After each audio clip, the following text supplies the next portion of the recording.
நிகழ்ச்சிக்கு உங்கள் அனைவரையும் அன்புடன் வரவேற்கிறோம். கீழடி அதனுடைய ஆய்வு முடிவுகள் ஒவ்வொரு கட்டத்திலும் தமிழர்களுடைய பெருமையை வெளிப்படுத்திக் கொண்டே இருக்கிறது.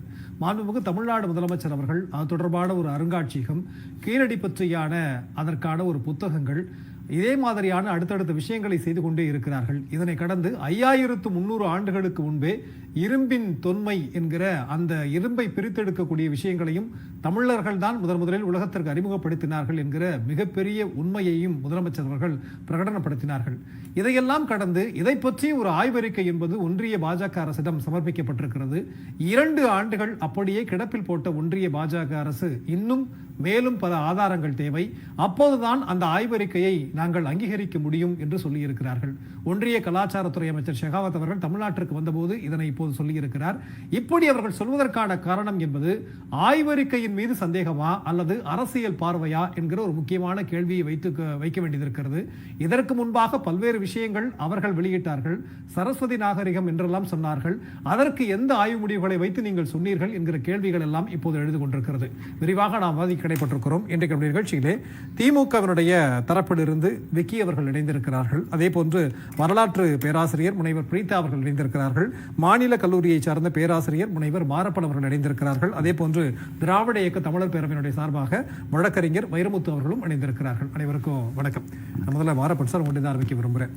இன்றைக்கு ஷெகாவத் அவர்கள் பேசியிருக்கிறது, கீழடி ஆய்வறிக்கையை நாங்கள் அங்கீகரிக்கணும் அப்படின்னா இன்னும் பல ஆதாரங்கள் தேவை அப்படின்றார். நான் ஏற்கனவே சொன்னது மாதிரி இது அடிப்படையிலான ஒரு கேட்கக்கூடிய விஷயமா, இதற்கு பின்னால் அரசியல் இருக்கிறதா?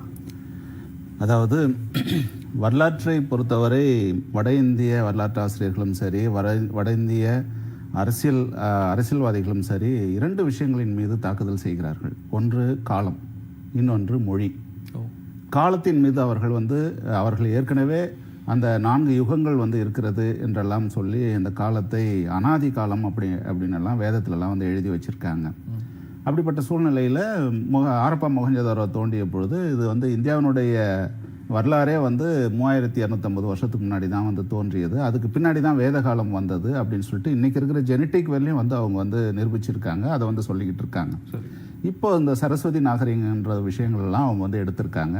அதில் பார்க்கும்பொழுது இங்கே தமிழ்நாட்டில் அகழாய்வுகள் தொடங்கி இருந்தார்கள் என்றால் முதல்ல இங்கே ப்ரூஸ் ப்ரூட் எல்லாம் இங்கே தொடங்கி இருந்தார்கள் என்றால் இதனுடைய இந்தியாவினுடைய வரலாறே வேறு மாதிரியாக இருந்திருக்கும். நேரடியாக இங்கே ஆரம்ப கட்டத்தில் தமிழ்நாட்டில் தான் அகழாய்வுகள் செஞ்சாங்க. ஆனால் அதுக்கடுத்து போய் வடநாட்டில் செஞ்சாங்க. இப்போ வடநாட்டில் மையமாக கொண்டு இருந்ததால் அங்கே இருக்கிற பகுதிகளில் சிந்து சமவெளி நாகரிகம் என்பது வேத காலத்திற்கு முன்னாடியே அப்படின்னு சொன்னாங்க. அதை வடநாட்டு வரலாற்று ஆசிரியர்கள், இப்போ குறிப்பாக இந்துத்துவ வரலாற்று ஆசிரியர்கள் அதை ஏற்றுக்கொள்ளவில்லை. அவர்கள் அந்த யுகம், அதுபோல திரேதயுகம், கிருதயுகம், கலியுகம் இப்படின்றதான் அவங்க இன்னைக்கும் சொல்லிட்டு இருக்காங்க. அதை எஸ்டாப்ளிஷ் பண்ணுறதுக்கு பார்க்குறாங்க. இதுக்கு இடையில இப்போ நமக்கு கிடைத்திருக்கிற கீழடியில் கிடைத்திருக்கிற தரவுகள் எல்லாமே வேறு மாதிரியாக இருக்கிறது.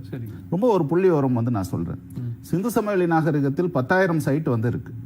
தமிழ்நாட்டில் மட்டும் 7200 சைட் இருக்கு. தென்னிந்தியா முழுக்க கிடையாது. தமிழ்நாட்டில் மட்டும் 7200 சைட் இன்னைக்கு இருக்கு.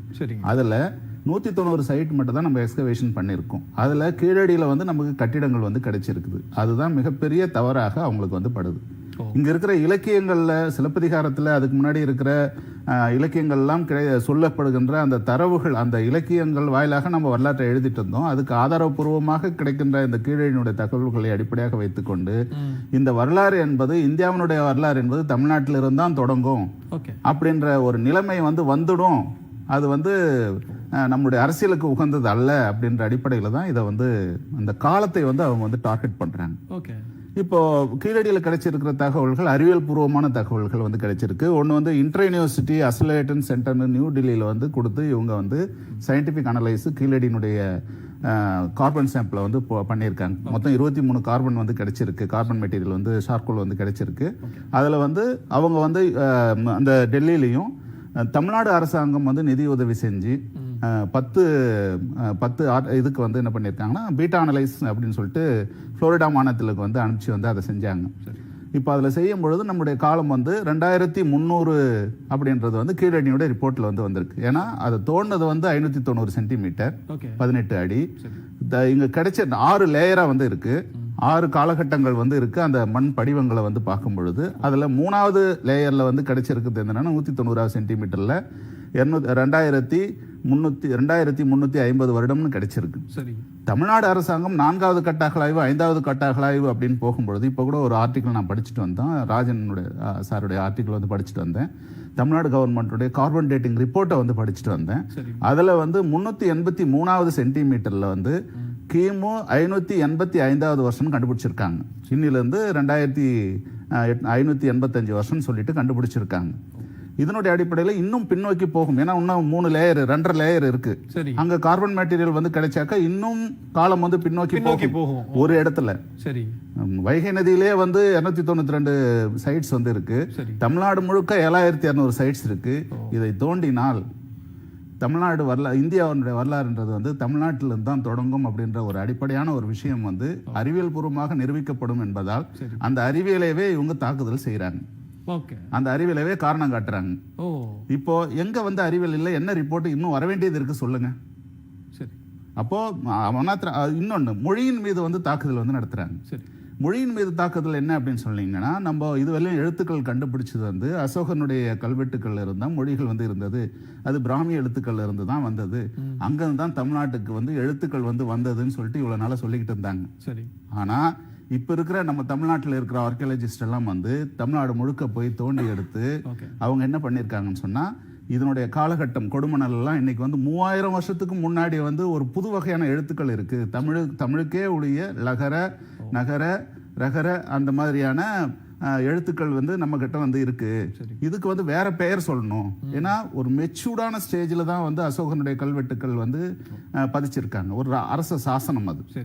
இங்க வந்து கிடைச்சிருக்கிறது வந்து லேமன் சாதாரண மனிதன் தன்னுடைய பானைகளில் வந்து எழுதி வச்சிருக்கான்.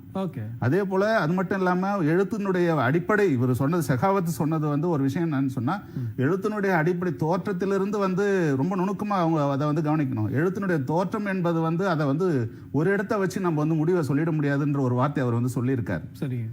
ஆனா கீழடியில் இதுவரையும் கிடைச்சிருக்குது, ஆந்திராவுக்கு மேல கிடைச்சிருக்குது வந்து அந்த இது வந்து கிடைச்சிருக்கு, மெச்சூர்டு ஸ்டேஜில் வந்து கிடைச்சிருக்கு. ஆனா அதுக்கு தமிழ்நாட்டில் வந்து கிடைக்கிறது வந்து ஒரு எழுத்து வந்து கிறுக்கல்களாக வந்து இருக்குது. அதே போல எழுத்து வந்து எழுதி இருக்கிறாங்க, அது அந்த எழுதி அழிச்சிருக்காங்க, பானைகள் எழுதியிருக்காங்க. அதே போல அந்த எழுத்தினுடைய வளர்ச்சியும் வந்து படிப்படியாக வந்து இருக்குது. சித்திர வடிவ எழுத்துக்கள் இருந்து கிறுக்கல்கள் இருந்து எழுத்துக்களாக மாறி, எழுத்துக்கள் இருந்து ஒரு மெச்சூர்டு எழுத்துக்களாக வார்த்தைகளாக வந்து மாறி, அதுக்கு பின்னாடி இலக்கியம் இலக்கணம்ன்றது வர்றதுனுடைய அனைத்து ஆதாரங்களும் கீழடியில் வந்து கிடைக்குது. ஓகே. அதனால அவங்க என்ன சொல்றாங்கன்னு சொன்னா, ஒரு இடத்த வச்சு நான் முடிவு சொல்ல முடியாதுன்றாங்க. நிச்சயமா சம்பா, நீங்க சொல்றதோட அடிப்படையில தமிழ், அதாவது ஏற்கனவே முதலமைச்சர் கூட சொன்னாங்க, இந்தியாவினுடைய வரலாறு அப்படிங்கிறது வந்து தமிழ்நாட்டிலிருந்து தான் எழுதப்பட வேண்டும்ங்கிற விஷயங்களை சொன்னாங்க. அதை ஒன்றிய பாஜக அரசால பொறுத்துக்க முடியல, கலாச்சாரத்தினுடைய அடிப்படையிலும் மொழியினுடைய அடிப்படையிலும் ஒடுக்குவதற்காக இப்படியான வார்த்தைகளை உதிக்கிறார்கள். இந்த ஆய்வறிக்கை ஏற்க மறுக்கிறாங்க அப்படிங்கிற நான் புரிஞ்சுக்கிறேன். அடுத்த சுற்றுகளை நான் பேசலாம். பிரீதா மேடம், நீங்க எப்படி பார்க்கறீங்க? பொதுவா இந்த மாதிரியான ஒரு ஆய்வு முடிவுகள் வருகிற போது என்ன மாதிரியான சோதனைகள் நடைபெறும்? இவங்க இன்னும் எங்களுக்கு ஆதாரம் தேவை அப்படிங்கிற போது ஏதோ ஒண்ணு நம்ம மிஸ் பண்ணிட்டோமா அப்படிங்கிற மாதிரியான கேள்வி வருது இல்ல? நீங்க எப்படி பார்க்கறீங்க? பொதுவா நாகரிகம்னு போது சில கோட்பாடுகளின் அடிப்படையில தான் நம்ம வந்து நாகரிகமான ஒரு நகர நாகரிகம், அர்பன் சிவிலைசேஷன் அப்படின்றத நம்ம சொல்லுவோம். அப்படி அர்பன் சிவிலைசேஷன் சொல்றதுக்கான சில பேசிக் காம்பனன்ட்ஸ் என்னன்னு பாத்தீங்கன்னா, ஒன்னு எழுத்தறிவு, இன்னொன்னு சோஷியல் ஸ்ட்ராட்டிஃபிகேஷன் இருக்கணும், இன்னொன்னு ட்ரேட் இருக்கணும். ஸோ இந்த மாதிரியான சில அங்கங்கள் அனைத்தையும் பூர்த்தி பண்ற மாதிரி இங்க கீழடியில் கிடைச்ச எக்ஸ்கவேஷன்ஸ்ல ட்ரேடுக்கான எவிடன்சஸும் நம்மளுக்கு கிடைச்சிருக்கு. அதுக்கப்புறம் இது சோஷியல் ஸ்ட்ராட்டிஃபிகேஷனும் கிடைச்சிருக்கு. அது போக பார்த்தீங்கன்னா அக்ரிகல்ச்சரல் ஆக்ரோ பாஸ்டோரல் சொசைட்டி, அதாவது விவசாயம் வேளாண்மையும் நடந்திருக்கு இங்க. பாஸ்டோரல் சொசைட்டினா ஆடு மாடு மேய்க்கும் இனத்தவர். ஸோ இது ரெண்டுமே இருந்திருக்கிறதுக்கான தடயங்களும் நம்மளுக்கு கிடைச்சிருக்கு. கிட்டத்தட்ட 70 போன் ஸ்பெசிமென்ஸ் வந்து நம்மளுக்கு கிடைச்சிருக்கு அங்க. அது மட்டும் இல்லாம உங்களுக்கு வந்து ஹம்ப்டு புல், அதாவது திமிழுடைய காளைகளோட எலும்பு கூடுகள் வந்து நிறைய கிடைச்சிருக்கு. அதோட டெரகோட்டா ஃபிகரின்ஸும் உங்களுக்கு கிடைச்சிருக்கு. ஸோ இது வந்து அக்ரிகல்ச்சர் வேளாண்மை வந்து நிறைய அங்க பிராக்டிஸ் பண்ணியிருந்ததுக்கான எவிடன்சஸும் நம்மளுக்கு கிடைச்சிருக்கு. ஸோ இப்போ இது எழுத்துப்பூர்வமா அவர் சொல்லிட்டு இருந்தார், கிராஜுவல் டெவலப்மெண்ட் சார் சொல்லிட்டு இருந்தாரு. ஸோ அதே மாதிரி தான் இங்கே வந்து நம்மளுக்கு வந்து கிராஃபிட்டின்ற அது வந்து பானையோடு கீறல்கள் சொல்லுவாங்க. அந்த கிராஃபிட்டி மார்க்ஸோட கலந்து வந்து நம்மளுக்கு இது தமிழ் எழுத்துக்கள் வந்து கிடைச்சிருக்கு. அரச்சலூர்ன்ற இடத்துல பார்த்தீங்கன்னா உங்களுக்கு வந்து பிராமி எழுத்துக்களும் வட்ட எழுத்துக்களும் கலந்து வரும். ஸோ அது வந்து ஆரம்ப காலகட்டம்னு சொல்லுவாங்க. ஸோ எப்போ வந்து உங்களுக்கு 2 எழுத்து அமைதிகள் வந்து கலந்து வருதோ அதுதான் அதோட ஆரம்ப காலகட்டம் அப்படின்னு சொல்லுவாங்க. அப்போ கிராஃபிட்டிலேருந்து தான் இது வந்ததுன்றதுக்கு இதுவும் ஒரு தடயமாக வந்து நம்ம வச்சுக்கலாம். ஸோ அப்போ இது பிக்டோகிராஃபிக்கு அடுத்ததான் நம்மளுக்கு கிடைக்கிற ஸ்கிரிப்ட்னு பார்க்கும்போது கிராஃபிட்டி தான். அதுக்கு அடுத்தது தமிழி கிடைக்குது. ஸோ அது எல்லாமே வந்து கிராஜுவலாக நம்மளுக்கு கிடைக்கும்போது அதை வச்சே வந்து நம்ம ஊர்ஜிதப்படுத்தலாம். இந்த மாதிரி ஸ்கிரிப்ட் வந்து ஏர்லியராக நம்மளதுல தான் வந்ததுன்றதையும் ஊர்ஜிதப்படுத்தலாம். அடுத்ததாக பார்த்தீங்கன்னா வணிகத்துக்கான கோட்பாடுகள் நிறைய வந்து நம்மளுக்கு கிடைச்சிருக்கு. என்னன்னு பார்த்தீங்கன்னா கார்னீலியன் சூது பவளம் சொல்லுவாங்க. ஸோ அந்த கார்னீலியன் பீட்ஸ் வந்து குஜராத்தில் தான் வந்து தயாரிக்கப்படுது. அந்த கார்னீலியன் பீட்ஸ் வந்து இங்கே நிறைய கிடைச்சிருக்கு நம்மளுக்கு. ஸோ அந்த கார்னீலியன் பீட்ஸை வந்து ரா மெட்டீரியல்ஸாக வாங்கி நம்ம துளையிடுறது, அந்த மாதிரி இது அணிகலன்களாக நம்ம இது பண்ணுறது. தென் அது மட்டும் இல்லாமல் உங்களுக்கு வந்து சால்சிடனின்ற ரா மெட்டீரியலை வச்சு பல வகையான செமி ப்ரெஷியஸ் பீட்ஸ் வந்து பண்ணுவாங்க. ஸோ அதுலேருந்து தான் வந்து உங்களுக்கு ஆனிக்ஸ் பண்ணுவாங்க. அதுக்கப்புறமா உங்களுக்கு வந்து இது ஜாஸ்பர், இந்த மாதிரியான செமி ப்ரெஷியஸ் ஸ்டோன்ஸை வந்து அந்த ரா மெட்டீரியல்லேருந்து தான் இதெல்லாம் வந்து கிரியேட் பண்ணுவாங்க. அதுவும் வந்து அவங்களுக்கு பல வகையான ரா மெட்டீரியல்ஸ்லேருந்து இதெல்லாம் பண்ணலான்ற டெக்னாலஜியும் தெரிஞ்சிருக்கு. ஸோ சயின்ஸ் அண்ட் டெக்னாலஜி இது எல்லாம் சேர்ந்தது தான் வந்து ஒரு நாகரிகத்தை நிர்ணயிக்கும். ஸோ இது எல்லாமே தெரிஞ்சிருக்கு. அது மட்டும் இல்லாமல் பிளாக் அண்ட் ரெட் வேர் வந்து இங்கே கிடைச்சிருக்கு இல்லையா? அந்த பிளாக் அண்ட் ரெட் வேர் பார்த்தீங்கன்னா ஸ்பெக்ட்ரோஸ்கோபிக் அனாலிசிஸ் மூலியமா அவங்க கண்டுபிடிச்சிருக்காங்க. அதில் வந்து ஹெமடைட்டும் இது சார்கோலையும் யூஸ் பண்ணி தான் இவங்க வந்து பண்ணியிருக்காங்க. இதை வந்து உங்களுக்கு வந்து 1100 டிகிரியில் அந்த கிண்ணில் இது சூளையில் வந்து சுட்டி எடுக்கும்போது தான் உங்களுக்கு வந்து அந்த ஃபினிஷிங்கோட உங்களுக்கு கிடைக்குது. ஸோ அப்போ அந்த அளவுக்கு வந்து அவங்களுக்கு தொழில்நுட்பம் தெரிஞ்சிருக்கிறத நம்ம தெரிஞ்சுக்கலாம். அது மட்டும் இல்லாமல் பிரிக்ஸ் அவங்களோட செங்கல் அங்கே கிடைச்ச செங்கல்ல வந்து இருக்கிற காம்போசிஷன் வந்து சொல்றாங்க, எவ்வளோன்னு என்னென்ன போட்டிருக்கு கலவைகள் அப்படின்றத சொல்றாங்க. அதுல 80% வந்து சிலிக்கா இருக்கிறதா சொல்றாங்க. ஸோ சிலிக்காவோட கேரக்டரிஸ்டிக் மெயினா என்னன்னு பார்த்தீங்கன்னா, நீங்களும் எல்லாருமே பார்த்துருப்போம், நம்ம புதுசாக வாங்குற பேக்லலாம் வந்து சிலிக்கா சாச்செட்ஸ்லாம் போட்டிருப்பாங்க.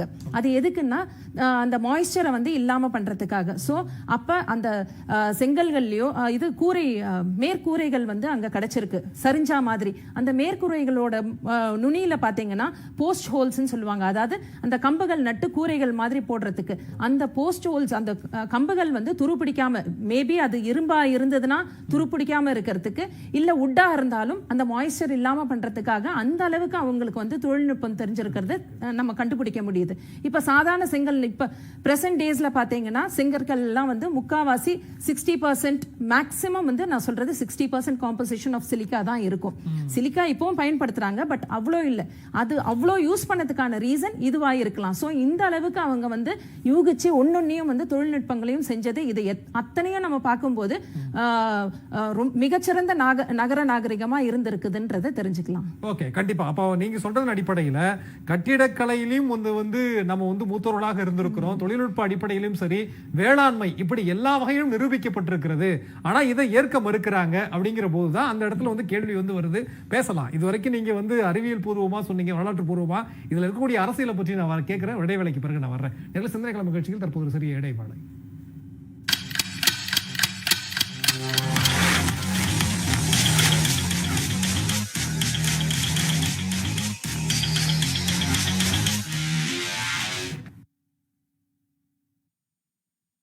ஆஹா, ஸ்ரீனிவாச கல்யாணம். தாயார கண்டேன்னு காதல எப்படி வர்ணிச்சார் தெரியுமா? தேவி வடிவம் கண்டேன், மங்கள நாயகியே, மனம் குளிர கண்டு மகிழ்ந்தேன், மனதில் நிறுத்தி மாலையிட்டேன். இந்த தெய்வீக காதல் கல்யாண நகையா ஒவ்வொரு மணப்பெண்ணுக்கும் கிடைப்பது மிகப்பெரிய பாக்கியம். உங்களுக்காகவே பூத்தி ஸ்வர்ண மஹாலின் Srinivasa Kalyana collections.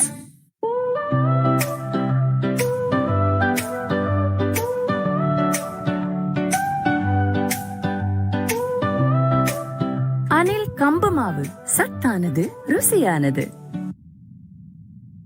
KAG Tiles இப்போ easy EMI 0% interest, 0 down payment. இரு வீட்டார் கலந்து இரு மனம் இணையும் திருமண விழாவிற்கு மோகனா கன்வென்ஷன் ஹால், வேளச்சேரி. விநாயகர் கோவில், guest rooms, modern kitchen, parking, function, parties என கூடி மகிழ மோகனா convention hall, Velachery bypass road, Velachery. 9566297171. கல்யாணம் பண்ணி பாருன்னு சொன்னாங்க, பாத்துட்டேன். இப்போ வீட்டை கட்டி பாருன்னு சொல்றாங்க. சரியான டிஎம்டியை நீயே செலக்ட் பண்ணு. பெஸ்ட் இருக்கும்போது லிஸ்ட் எதுக்கு? கிஸ் FE550D மற்றும் CRS கம்பிகள் Kiscol TMT number 1 TMT. Kiscol. Mummy சொன்னாங்க நோ முட்டை இன் சம்மர். முட்டை எல்லா சீசன்லயும் சூப்பர் ஹிட். இது சூப்பர் ஸ்டார். குளிரோ வெயிலோ சண்டே அல்லது மண்டே தினமும் சாப்பிடுங்க முட்டை. KAG Tiles இப்போ ஈஸி EMI இல்ல 0% இன்ட்ரெஸ்ட் 0 டவுன் பேமெண்ட். ஆஹா, ஸ்ரீனிவாச கல்யாணம். தாயார கண்டேன்னு காதல எப்படி வர்ணிச்சார் தெரியுமா? தேவி வடிவம் கண்டேன், மங்கள நாயகியே மனம் குளிர கண்டு மகிழ்ந்தேன், மனதில் நிறுத்தி மாலையிட்டேன். இந்த தெய்வீக காதல் கல்யாண நகையா ஒவ்வொரு மணப்பெண்ணுக்கும் கிடைப்பது மிகப்பெரிய பாக்கியம். உங்களுக்காகவே பூத்தி ஸ்வர்ண மஹாலின் Srinivasa Kalyana collections. Kingmakers Academy and I thank Kingmakers IAS Academy and Vinadhan sir for being supportive. எல்லாருக்குமே நான் தேங்க்ஸ் சொல்ல விரும்புகிறேன், எஸ்பெஷலி கிங் மேக்கர்ஸ் அகாடமி. என்னோட மனமார்ந்த நன்றிகளை கிங் மேக்கர்ஸ் அகாடமிக்கும் இங்கே இருக்க எல்லா டிக்னிட்டரிஸ்க்கும் தெரிவிச்சுக்கிறேன். Personally, thank you Bhuminathan sir for being such an inspiration. King மேக்கர்ஸ்லேயே ஆரம்பிச்சு கிங் மேக்கர்ஸ்லேயே முடிச்சிருக்கேன். And I personally thank Bhuminathan sir. இதெல்லாம் உண்மையாக தான் நடந்துட்டு இருக்கா அப்படின்ற ஒரு ஃபீலிங்ல தான் இருக்கேன். விவசாயத்திற்கு இலவச மின்சாரம் தந்து பல லட்சம் விவசாயிகள் வாழ்வில் ஒளி விளக்கு ஏற்றி வைத்த ஈடு இணையில்லா தலைவர் கலைஞர் வழியில் அவிநாசி அத்திக்கடவு திட்டம் தந்த விவசாயிகளின் காவலர் தமிழ்நாடு முதலமைச்சர் மு.க. ஸ்டாலின் அவர்கள் 150 வேளாண்மை கண்காட்சி அரங்குகளை திறந்து வைத்தும் 25 தலைப்புகளில் விவசாயிகள் கருத்தரங்கத்தை துவக்கி வைத்தும் 50,000 விவசாயிகளுக்கு நலத்திட்ட உதவிகளை வழங்குகிறார். அனைவரும் வாரி. இடம் விஜயமங்கலம் சுங்கச்சாவடி. நாள் 11/6/2025. வருக வருக. ஈரோடு வடக்கு தெற்கு மத்திய மாவட்ட திமுக.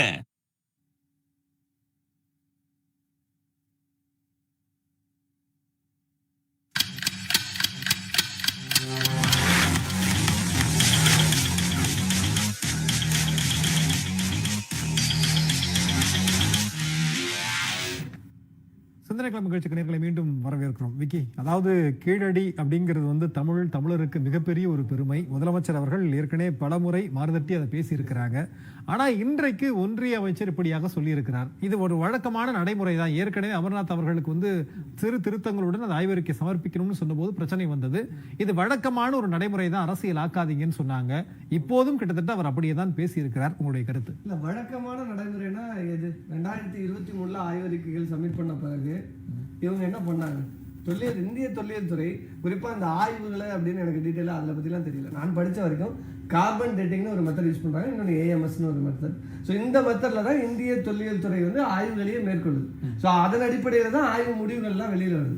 ஸோ நம்ம கீழடியை பொறுத்த வரைக்கும் சார் சொன்னார், ஃப்ளோரிடா வரைக்கும் அனுப்பி அந்த ஆய்வுகள் ஸ்பெசிமென்ஸ் எல்லாம் ஆய்வு உட்படுத்தி தான் இந்த முடிவுகளுக்கு நாம வரோம். அப்போ இன்னொன்று, இந்த ஆய்வை நடத்தியது யாருன்னா இந்திய தொல்லியல் துறையை சார்ந்த அமர்நாத் ராமகிருஷ்ணன். அவருக்கும் என்ன நெருக்கடி எல்லாம் இந்த அரசு கொடுத்தது, ஒன்றிய பாஜக அரசுங்கிறத நம்ம பார்த்தோம். ஏன்னா 10 ஆண்டுகளா இவங்க தான் ஆட்சியில் இருந்தாங்க. குறிப்பா தமிழர் நாகரிகம்னு சொன்னாலே அவங்களுக்கு வந்து எரிச்சல் வரும். அது இப்ப மட்டும் இல்ல, அது கடந்த காலங்கள்ல. ஏன்னா ராமர்னா இங்க ராவணனுங்கும் போது எரியத்தான் செய்யும். அதனால தமிழ்நாடு என்று சொன்னாலே அவர்களால் ஏற்றுக்கொள்ள முடியாது. அதுவும் இப்ப சிந்து சமவெளி நாகரிகத்துக்கு மூத்த நாகரிகமாக இங்க கீழடி இருக்கிறது, அதுவும் இரும்பின் காலமே தமிழகத்திலிருந்து தான் தொடங்குதுங்கும் போது, கீழடியிலிருந்து தொடங்குங்கிற போது அதை ஏற்றுக்கொள்ள முடியல. நிதி ஒதுக்கீடு ஒன்றிய அரசு செஞ்சுச்சா? இல்லையே. மாநில அரசு நிதி ஒதுக்கி அதை வந்து அதன் மூலமாகத்தான் புளோரிடா வரைக்கும் அந்த சென்று ஆய்வுகள் நடந்தது. ஏன்னா இதெல்லாம் நம்ம மேற்கோள் காட்ட வேண்டியது. ஏன்னா ஒரு ஒன்றிய அரசுங்கிறது எல்லா மாநிலங்களுக்கும் பொதுவாக தானே நீ செய்யணும். நீ இந்த நிதியை கொடுக்காமலே இருந்திருக்க. இந்த ஆய்வு நீ இப்ப கேட்கறீங்கள, இன்னும் அறிவியல் பூர்வமான ஆய்வுகள்லாம் வேணும்னு. கோமியத்தை குடிச்சா எல்லாம் சரியாயிடுது எந்த ஆய்வு சொன்னிச்சு? அறிவியல் ஆய்வு. சாணியை கரைச்சி சாப்பிட்டா கொரோனா போயிடுன்னு சொன்ன ஆய்வாளர்கள்லாம் வட இந்தியாவில் பலர் இருக்காங்க. அதுவும் பாதி பேர் பாஜக தான் இருக்காங்க. அப்ப இந்த ஆய்வெல்லாம் எங்க இருந்து கண்டுபிடிச்சிங்க? நான் கேட்க விரும்புறேன். ஏன்னா ஒரு அரசு ஒரு ஆய்வு மேற்கொள்றது, தமிழ்நாடு அரசு இந்திய தொல்லியல் துறையிடம் ரிக்வெஸ்ட் பண்றோம். அப்ப அந்த ஆய்வின் முடிவுகளை நீங்க வந்து ஆய்வுக்கு உட்படுத்துவதற்கு நீங்க நிதி ஒதுக்கீடு பண்ணல. நான் இந்த முடிவுக்கு மட்டும் சொல்லல. இல்ல, அப்போ நீங்க பேசும்போது அந்த உணர்வுகளை என்னால புரிஞ்சுக்க முடியுது. ஒன்றிய அமைச்சர் ஷெகாவத் பேசும்போது நீங்க ஒரு வார்த்தையை குறிப்பிட்டு பேசினார். இது வந்து ரொம்ப உணர்வுபூர்வமா அணுக வேண்டிய ஒரு விஷயம். அரசியல் யாருமே செய்யாதீங்க, நீங்க பிராந்திய உணர்வுகளை தூண்டாதீங்க அப்படின்னு பேசுறாரு. கிட்டத்தட்ட விக்கி பேசும்போது அவருடைய கருத்து மாதிரியே இருக்கேன். இல்ல, அவர்களுடைய நோக்கம் பிராந்தியங்களை சிதைப்பது. ஓகே, பன்முகத்தன்மை கொண்ட தேசத்தை இவங்க என்னன்னா ஆரியர்களின் வருகைக்கு பிறகுதான் இந்தியாவிலேயே நாகரிகம் வளர்ந்ததாக அவங்க இன்னைக்கு பேசிட்டு இருக்காங்க. நிர்மலா சீதாராமன் நாடாளுமன்றத்தில் பேசும்போது சொல்றாரு சரஸ்வதி சிந்து சமவெளி நாகரிகம் என்று சொல்றாரு. அப்ப சிந்து சமவெளி நாகரிகம் கேள்விப்பட்டிருக்கோம், படிச்சிருக்கோம். சரஸ்வதி சிந்து சமவெளி நாகரிகம் எங்க படிச்சோம்? நிர்மலா சீதாராமன் எந்த ஆய்வின் அடிப்படையில, எந்த அறிவியல் பூர்வமான, நான் இவர் சொன்ன மாதிரி வரேன், எந்த அறிவியல் பூர்வமான ஆய்வின் அடிப்படையில சரஸ்வதி நாகரிகம் அப்படின்னு நிர்மலா சீதாராமன் குறிப்பிட்டார்? இன்னைக்கு கீழடி நாகரிகம் அத்தனை அறிவியல் பூர்வமான ஆய்வறிக்கைகளின் அடிப்படையில நாம பேசிட்டு இருக்கோம். அப்ப நிர்மலா சீதாராமன் பேசுறது என்ன? அப்ப நான் தான் கேட்கிறேன், இது இப்ப மட்டும் இல்ல, ஒன்றியத்துல பாஜக இருக்கும் போதெல்லாம் மாநிலங்களை பிளவுபடுத்துறது தான் அவங்களுடைய வேலை. இன்னொன்னு ஆரிய நாகரிகம், அதாவது ஆரியர்களின் வருகைக்கு பிறகுதான், ஆரியர்கள் வந்துதான் இந்த நாட்டையே மேம்படுத்தினாங்க, ஆரியர்கள் தான் இந்த மக்களுக்கு எல்லா அறிவையும் புகட்டினார்கள் அப்படிங்கிற ஒரு மாயையை அவங்க கட்டமைக்கணும்னு நினைச்சிட்டே இருக்காங்க. அதுதான் அந்த பாரத தேசம்னு சொல்றதும் அதுதான். இந்த தேசத்தை சிதைக்கிற நோக்கம் அதுதான். நாங்க ஒரே நாடு, ஒரே தேர்தல்ங்கிற மாதிரி ஒரே நாகரிகம், ஆரிய நாகரிகம். ஆரியர்கள் தான் இந்த நாகரிகத்தை, இந்த தேசத்தை நாகரிகமிக்கவர்களாக உருவாக்கினார்கள் அப்படின்னு அந்த கோட்பாட்டின் வெளிப்பாடு. இன்னொன்னு, தமிழ்நாட்டிலும் சில நபர்கள் இருந்து கொண்டு, தமிழர்களாக இருந்து கொண்டு எதெல்லாம் தமிழரின் பெருமை வருதோ அதெல்லாம் இல்லைங்கிறது. யாரு? கமலுக்கு ஒரு பிரச்சனை வருகிறது, கன்னடர்கள் மொழி பிரச்சனையாக அதை அணுகிறார்கள், கர்நாடகாவில் பாஜக அதை அணுகிறது, காங்கிரஸ் கட்சியும் கூட அதை வந்து மொழியை, எங்கள் மொழியை அவமதித்து விட்டார் அப்படின்னு பேசுகிறது. ஆனா தமிழ்நாட்டில் இருக்கிற பாஜக தலைவரான இவர் என்ன பேசுறாரு? தமிழிசை சவுந்தரராஜன் என்ன பேசுறாங்க? நயனா நாகேந்திரன் என்ன பேசுறாங்க? அப்ப பாஜகவின் குரல் அது தமிழ்நாட்டில் இருந்தாலும் தமிழர்களுக்கான குரலாக ஒருபோதும் இருக்காது. நிச்சயமா தமிழ்நாட்டில் இருந்தாலும் பாஜகவுடைய குரல் தமிழனுக்கான குரல் இல்லைன்னு சொல்றீங்க. எதுவுமே பேசாம இருக்கிற எடப்பாடி பழனிசாமி அது பேச முடியாது, ஏன்னா ஓனர் கோச்சிப்பாரு. இப்ப நீங்க இதை பத்தி கமெண்ட் பண்ணீங்கன்னா நாளைக்கு இப்ப கூட்டணி ஆட்சி அப்படின்னு முடிவாயிடுச்சு, 50 தொகுதிகள் வரைக்கும் இப்ப பேச்சுவார்த்தை நடக்கிற அளவுக்கு போயிடுச்சு. அதனால அங்க அடமானம் வைத்து விட்டு உட்கார்ந்து இருக்கிறாரு. அதனால அவர்களை எதிர்த்து பேசினால் பல ரைடுகள் தொடரலாம், பல வழக்குகளை சந்திக்க வேண்டியிருக்கும், மகனுக்கு சிக்கல்கள் உருவாகும். அதனால இந்த மாதிரியான நடவடிக்கைகளை தவிர்ப்பதற்காக சமீபத்துல கூட சேலத்துல அவர் மகனோடு சேர்ந்து ஒரு கார்ல தனியாக 2 நபர்களும், மகனும் தந்தையாரும் வெளியில, எடப்பாடி பழனிசாமி வெளியில போய் சில நபர்களை எல்லாம் சந்தித்து விட்டு வந்தார்கள். ஏன்னா கடந்த கால வரலாறு அப்படித்தான். டெல்லிக்கு அமித்ஷாவை சந்திக்க போகும்போது இப்படித்தான் போனாரு. ஏன்னா அவரின் அரசியல் எப்படிப்பட்ட அரசியல் தெரியும். காலை பிடித்து ஆட்சி அரியணையை பிடித்தவர். அதனால இன்னைக்கு எப்படியாவது காலையை பிடித்து இந்த ஆட்சிக்கு வந்துவிட வேண்டும், மீண்டும் ஒரு முறை இந்த மாநிலத்தை ஆண்டுவிட வேண்டும் என்று நினைக்கிறார். கனவிலும் கூட முத்துவேல் கருணாநிதி ஸ்டாலின் அவர்கள் இருக்கிற வரை அது ஒருபோதும் நடக்காது. இது நம்ம ஏன்னா பாஜகவுக்கும் சொல்ல வேண்டிய கடமை இருக்குது. எத்தனை முறை அமித்ஷாவும் இல்ல, மோடியும் இல்ல, தமிழ்நாட்டுக்கு வருவிட்டும், தமிழ்நாடு ஒருபோதும் அடிபணியாது. கண்டிப்பா இல்ல, நீங்க சொல்றது ஒட்டுமொத்தமா தமிழுக்கும் தமிழர்களுக்கும் விரோதியாக பாஜக செயல்படுது நீங்க சொல்றீங்க. எங்க போனாலும், உலகத்தினுடைய எந்த மூலைக்கு போனாலும் திருக்குறளுடைய பெருமையை பற்றி பிரதமர் பேசுகிறார். தமிழ்ல என்னால பேச முடியலன்னு வரும்போதெல்லாம் வருத்தப்படுகிறார் அமித்ஷா. நீங்க அவங்கள பார்த்து இந்த குறை சொல்றது எப்படின்னு சரி, அவ்வளவு தூரம் சொல்றாரு. 10 ஆண்டுகளாக தமிழ்நாட்டுக்கு வந்து போயிட்டு இருக்காரு. நேத்து 6 மாசமா பானிபூரி விற்கிறவங்க இன்னைக்கு தமிழ்ல எந்த பானிபூரி விற்று காசை வாங்கி கல்லால போடுறான். அதனால மோடிக்கு இன்னுமா தமிழ் கத்துக்க முடியலன்னு தெரியல. இது எப்படின்னா அதான் சொல்றேன், அது வந்து என்னன்னா இந்த மொழியை வந்து பெருமைப்படுத்துகிறோம் என்ற பேர்ல எப்படியாவது இந்த மாநிலத்தை ஆள வேண்டும் என்று மோடி நினைக்கிறார். ஆனா இந்திய துணை குடியரசுத் தலைவர் என்ன சொல்றார்? ஒரு மாநிலத்தை பிடிக்க வேண்டுமா, அவன் தாய்மொழியை அழிக்க வேண்டும் என்று சொல்றார். அதனால மோடி அவர்கள் எல்லாம் இங்க அஜெண்டா கிடையாது. RSS அஜெண்டா மாநிலங்களை சிதைத்து அவர்களுக்கான அகண்ட பாரதம் என்று சொல்கிறார்களே, அந்த பாரத தேசத்தை படைப்பதற்காக நிற்கிறார்கள். அது ஒருபோதும் நடக்காது. நிச்சயம் பேசுவோம். வைரமுத்து சார், நீங்க எப்படி பார்க்கறீங்க? கீழடியினுடைய ஆய்வை பொறுத்த வரைக்கும் அடிப்படையிலிருந்தே பிரச்சனை அப்படின்னு சொல்லி இன்றைக்கு கூட அமைச்சர் தங்கம் தென்னரசு அவர்கள் எக்ஸ் வலைத்தளத்தில் பதிவு செஞ்சிருக்கிறாங்க. முதல்ல அங்க ஒண்ணுமே இல்லைன்னு சொன்னீங்க, அதுக்கு பிறகு நிறைய இடையூறுகள் கொடுத்தீங்க, நிதி அதிகாரிகள் இடமாற்றம், நிதி ஒதுக்கீடு செய்யல, இப்படி ஒவ்வொரு ஸ்டேஜா பார்க்கிற போது இப்ப எங்களுக்கு மேலும் விவரங்கள் தேவை அப்படிங்கறது நம்ம அரசியலோட தான் அணுகணுமா, இல்ல உண்மையிலேயே அது வந்து ஒரு ஆய்வறிக்கையின் அடிப்படையில் கேட்டிருக்கிறாங்க அப்படின்னு நம்ம நினைச்சுக்கலாமா? நீங்கள் குறிப்பிட்டது தொடர்ச்சியாக ஆரம்பம் முதலே இந்த கீழடி அகழாய்விற்கு அனைத்து விதமான முட்டுக்கட்டைகளையும் இந்த மோடி அரசு போட்டுக்கொண்டே இருந்தது. 2014 கீழடியிலே அகழாய்வு தொடங்குகிறது. 2015-16 காலகட்டத்தில் பாத்தீங்கன்னா 2 கட்டமாக ஆய்வுகள் நடக்கிறது. அந்த ஆய்வுகள் வந்து மேற்கொண்டவர் வந்து அமர்நாத் ராமகிருஷ்ணா என்கிற அதிகாரி, அனைவருக்கும் தெரியும். அவர் வந்து என்ன செய்யப்படுகிறது, 2016 அந்த 2 கட்ட ஆய்வுகள் முடித்த பிறகு ஆய்விலே பொதுவாக எல்லா இடத்திலுமே ஆய்வில் எடுக்கப்பட்ட பொருள்கள் அதே இடத்தில் பத்திரப்படுத்தப்பட்டன. ஆனால் இங்க மட்டும் என்ன பண்ணாங்கன்னா, கர்நாடக மாநிலம் மைசூருக்கு எடுத்து செல்வதற்கான முயற்சிகள் மேற்கொள்ளப்பட்டது. அப்போது வழக்கறிஞர் கனிமொழி மதி என்பவர் வந்து சென்னை உயர்நீதிமன்ற மதுரை கிளையில் ஒரு வழக்கை தொடர்ந்து இந்த பொருட்கள் வந்து எடுத்து செல்லப்படக்கூடாது, அதை இங்கேயே பராமரிக்கப்பட வேண்டும் அப்படின்னு சொல்லி ஒரு வழக்கு தொடர்ந்தார். அந்த வழக்கில் சென்னை உயர்நீதிமன்ற மதுரை கிளை வந்து அவ்வாறான ஒரு தீர்ப்பை கொடுத்தது. அதன் பிறகுதான் அந்த பொருட்கள் அனைத்தும் இங்கே பத்திரப்படுத்தப்பட்டது. அதே போல 2017 என்ன பண்றாங்க அப்படின்னா, அமர்நாத் ராமகிருஷ்ணா அவர்களை வந்து இதுக்கு மாத்துறாங்க, அசாம் மாநிலம் கவுகாத்திக்கு மாத்துறாங்க. சரி, இப்போது அவர்கள் சொன்ன காரணம் என்ன அப்படின்னா, ஒரு அதிகாரி 2 ஆண்டுக்கு தான் ஒரு இடத்துல பணியமர்த்தப்படுவார், மற்ற பிறகு வந்து வேறு இடத்துக்கு பணிமாற்றம் செய்யப்படுவார் அப்படின்னு சொல்லி ஒன்றிய அரசு அதற்கு விளக்கம் கொடுத்தது. ஆனால் இந்த கீழடி அகழாய்வில் நடந்த ஒரு மிகப்பெரிய விஷயம் என்னன்னா, நம்ம எல்லாருமே எப்படி பேசிட்டு இருக்கோம்னா, அமர்நாத் ராமகிருஷ்ணா பணியிட மாற்றம் செய்யப்பட்டார் அப்படின்னு மட்டும்தான் ஊடகங்களே பேசும். ஆனால் உண்மை என்னன்னா, அமர்நாத் ராமகிருஷ்ணா குழுவில் பணியாற்றிய ஒட்டுமொத்தமான 25 பேரும் வெவ்வேறு இடத்துக்கு பணியிட மாற்றம் செய்யப்பட்டார். அப்ப காரணம் என்னன்னா, இந்த கீழடி அகழ்வாயை ஒட்டுமொத்தமாக சிதைக்க வேண்டும் அப்படிங்கிறது இந்த ஒன்றிய அரசுடைய எண்ணமாக இருந்திருக்கு. அவர்களை மாற்றிவிட்டு ஸ்ரீராம் என்ற அதிகாரி நியமிக்கப்பட்டார். இப்போ உடனடியா என்ன பண்றாருன்னா, அமர்நாத் ராமகிருஷ்ணன் அவர்கள் மத்திய நிர்வாக தீர்ப்பாயத்தில் ஒரு வழக்கை தொடர்ந்தார். ஒரு முறையீடு கொடுக்கிறார், என்னை தொடர்ந்து இங்கே பணியாற்ற அனுமதிக்க வேண்டும். ஏன்னா 10 ஆண்டு காலம் ஒரே குழு தொடர்ச்சியாக பணியில இருந்தால் மட்டும்தான் ஒரு சிறந்த முடிவுகளை கொண்டு வர முடியும் அப்படின்னு சொல்லி அவர் வாதிடுகிறார். அப்போ என்ன பண்றாங்க, நிர்வாக தீர்ப்பாயம் என்ன சொல்லுதுன்னா, மீண்டும் அமர்நாத் ராமகிருஷ்ணனுக்கு கீழடியிலேயே பணி வழங்க வேண்டும் அப்படின்னு நிர்வாக தீர்ப்பாயம் சொல்லுது. ஆனா ட்ரிபியூனலுடைய உத்தரவு என்பது நீதிமன்ற உத்தரவுக்கு இணையானதல்ல. தீர்ப்பாயம் ஒரு பரிந்துரை மட்டும்தான் கொடுக்க முடியும். அதனால அந்த பரிந்துரையை இந்திய தொல்லியல் துறை வந்து ஏற்றுக்கொள்ளவில்லை. அமர்நாத் ராமகிருஷ்ணன் மாற்றப்பட்டார். அவர் தொடர்ச்சியா அவர் வந்து அசாம்ல இருந்தார். அடுத்து என்ன பண்றாங்கன்னு பாத்தீங்கன்னா, நிதி வழங்க மறுத்தார். அப்போ நம்முடைய அரசு வந்த பிறகு, திராவிட மாடல் அரசு வந்த பிறகு, அந்த மாநில அரசுடைய நிதிகளில் இன்றைக்கு 7 கட்ட அகழாய்வுகள் தொடர்ச்சியாக நடைபெற்றுக் கொண்டிருக்கிறது. இந்த 7 கட்ட அகழாய்வுகளும் பாத்தீங்கன்னா அங்கங்க வந்து கால இடைவெளி. அப்போ அதனால தொடர்ச்சியான ஒரு அகழாய்வுகள் அப்படிங்கிறது நம்மளால வந்து மேற்கொள்ளப்பட முடியவில்லை. இப்போ நீங்க முக்கியவர்களிடம் பேசும்போது எடப்பாடி பத்தி கேள்வி எழுப்புனீங்க. எடப்பாடி அவர் முதல்வராக இருக்கும்போதே இந்த விஷயத்துல ஒன்றும் பண்ணல. இப்போ அவர் எதிர்கட்சியா இருக்கும் போது என்ன பண்ணுவாருன்னு நம்ம எதிர்பார்க்க முடியும். ஏன்னா அவர் முதல்வராக இருந்த காலகட்டத்துல தான் அமர்நாத் ராமகிருஷ்ணா மாற்றப்படுறாரு 2017. எடப்பாடி பொருளை கொடுக்கலையே. அதே போல வந்து இங்க இருக்கக்கூடிய பொருட்களை வந்து மைசூருக்கு கொண்டு வருவதற்கான முயற்சி மேற்கொள்ளப்பட்ட போது அவர் எதுவுமே செய்யல. அப்போ இப்படி தொடர்ச்சியாக அவர்கள் சிக்கல்கள் கொடுத்ததை தான் நான் தங்கம் தென்னரசு அவர்கள் இன்றைய எக்ஸ் வலைத்தள பதிவுகளை விளக்கி இருக்கிறார். இப்போ நீங்க இறுதியா கேட்ட ஒரு கேள்வி என்ன அப்படின்னா, இது வந்து நம்ம இதை அரசியலாக பார்க்க வேண்டுமா, இல்ல உண்மையிலேயே இது தொழில்நுட்ப முறையில வந்து அவர்கள் கேட்பதற்கான விளக்கம் தரணுமா அப்படின்னு கேட்டீங்க.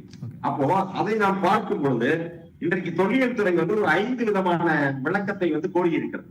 நம்ம அமர்நாத் ராமகிருஷ்ணன் 2023 ஜனவரியில ஒரு ரிப்போர்ட் கொடுக்கிறார். 982 பக்க அறிக்கையை அவர் தாக்கல் செய்கிறார். அதில் என்ன சொல்றாருன்னா, கீழடி நாகரிகம் என்பது கிமு 3ஆம் நூற்றாண்டை சார்ந்தது அப்படின்னு சொல்லி ஒரு அறிக்கை கொடுக்கிறார்.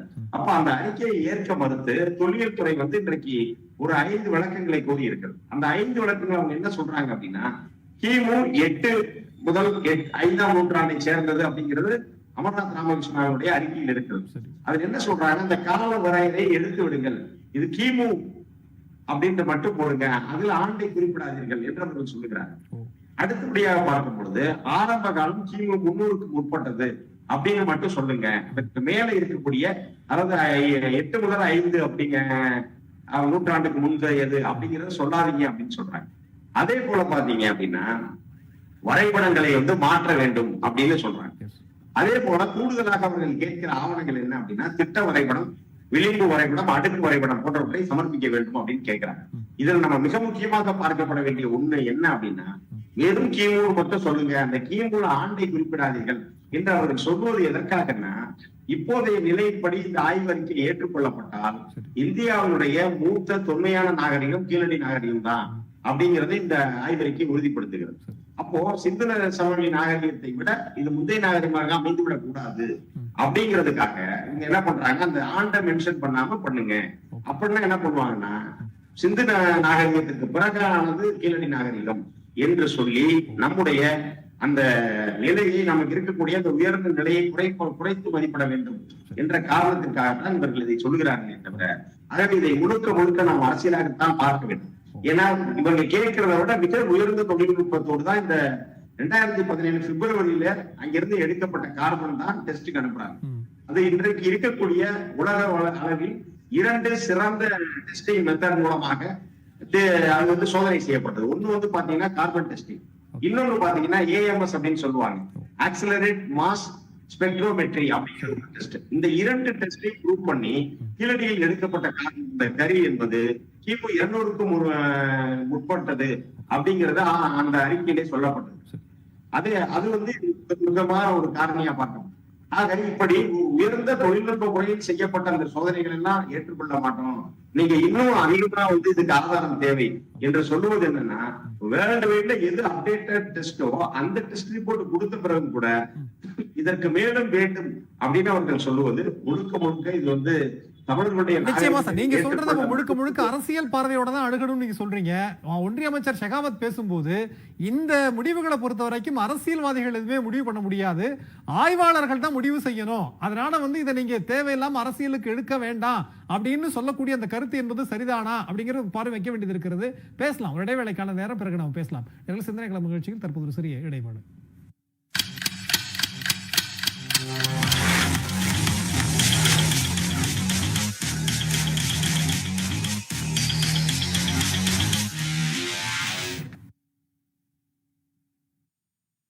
ஆஹா, ஸ்ரீனிவாச கல்யாணம். தாயார கண்டேன்னு காதல எப்படி வர்ணிச்சார் தெரியுமா?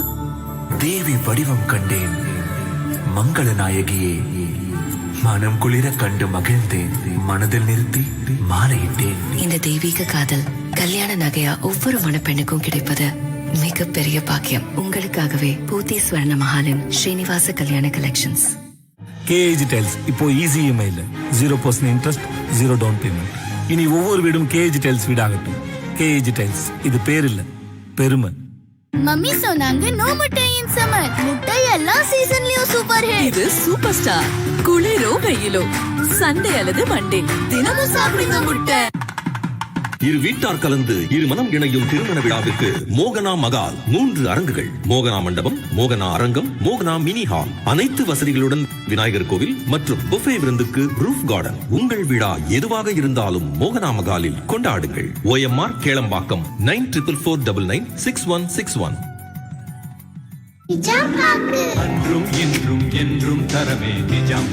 விருந்தின் நிறைவு வெற்றிலை பாக்கு, விரும்பி வாங்குவது நிஜாம் பாக்கு.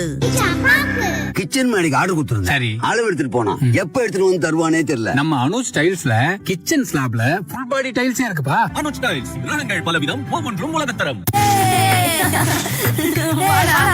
எனக்கு தான் சேர்த்து புண்ணு இருக்கு, நான் எப்படி விளையாடுறது? உன்னாலேயே முடியும், சைபால் இருந்தா. 80 வருடங்களாக உங்கள் நலனில் ஆழ்ந்த அக்கறை கொண்டது Saibol. India's first 100% visually impaired IFS officer, Vinod Zifan IFS, Kingmakers oda proud alumni. Kingmakers IAS Academy. For more details call 9442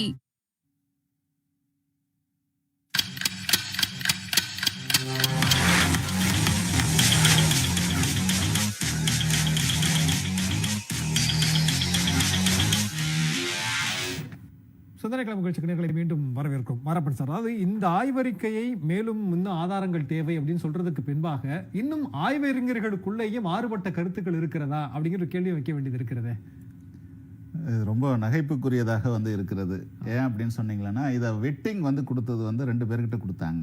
ஒன்று வந்து அயோத்தியை எக்ஸ்கவேஷன் பண்ண ஒருத்தர்கிட்ட எக்ஸ்கவேட்டர்கிட்டையும், இன்னொன்று பாண்டிச்சேரி பல்கலைக்கழகத்தை சார்ந்தவர்கிட்டையும் கொடுத்தாங்க. இதில் வந்து என்னென்னா, அயோத்தியை தோன்றினவர் வந்து அவருடைய நிலை வந்து உங்களுக்கு தெரியும். ஆரம்ப கட்டத்தில் வந்து அதை வந்து ஏற்றுக்கிட்டாங்க, அப்புறமா உச்சநீதிமன்றம் அந்த ஆய்வையே வந்து மறுத்துட்டாங்க. அப்படிப்பட்டவர்கள்கிட்ட தான் கீழடியினுடைய வெட்டிங்கை வந்து கொடுத்து ரிப்போர்ட் வாங்கியிருக்காங்க. இப்போ இது வந்து எப்படி வந்து சாத்தியம் வந்து இது வந்து எப்படி ஏற்றுக்கொள்ள முடியும்? ஏற்றுக்கொள்ள முடியாத ஒரு விஷயமாக இருக்குது.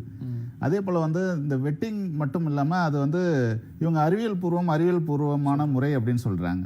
அதுக்கு வந்து அவங்களுக்கு அர்த்தம் தெரியுதா என்னன்னு வந்து தெரியல எங்களுக்கு.